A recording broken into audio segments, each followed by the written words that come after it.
जब अन्याय के विरुद्ध कोई व्यक्ति खड़ा होता है बिना किसी अपने स्वार्थ, निजी स्वार्थ के, जब ये लोगों को दिखाई देता है तो उस पर भरोसा लोगों का बनता है, विश्वसनीयता बनती है। तो आज संभल में जो कुछ हो रहा है उसको शुरुआत मानिए, ये अंत नहीं है।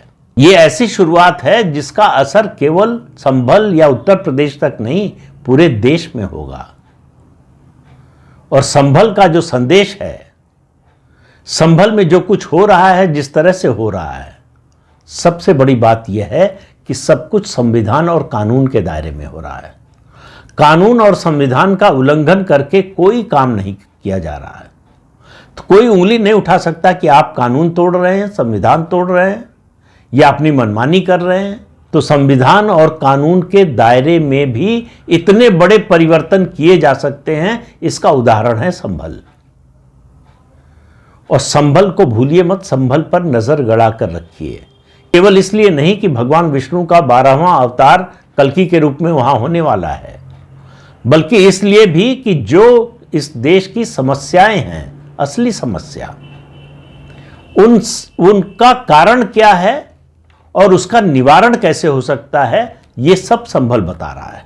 संभल को आप पूरे देश के लिए एक मॉडल के रूप में देखिए कि जो अत्याचार हुआ है, जो गलत हुआ है और हो रहा है, और खास तौर से ऐसे लोग जो उस अत्याचार और उस गलती को सही मानने पर आमादा हैं, जरा भी अफसोस का भाव उनके चेहरे पर नहीं है।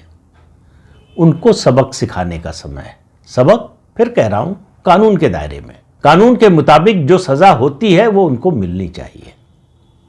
अगर ऐसे लोगों को छोड़ दिया गया, ऐसे लोग माफी के काबिल नहीं होते हैं, क्योंकि माफी गलती की होती है, अपराध की सजा होती है। तो ये अपराध किया उन्होंने, तो जिन्होंने अपराध किया है उसकी उन्हें सजा मिलनी चाहिए। आप जरा सोचिए उन लोगों का जिनका बसा बसाया घर उजड़ गया, जिनके परिजनों को जिंदा जला दिया गया, जिनको अपना कारोबार, घर अपना जो है पुरखों का छोड़कर वहां से भागना पड़ा।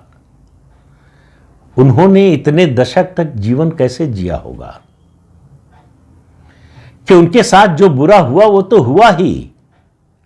जो सरकार जिसकी जिम्मेदारी थी उनकी सुरक्षा की, वो भी उन लोगों के साथ खड़ी थी जो बलवाई हैं, दंगाई हैं, सांप्रदायिक हैं, हत्यारे हैं। तो हत्यारों का साथ देने वाली सरकारों का समय जा रहा है।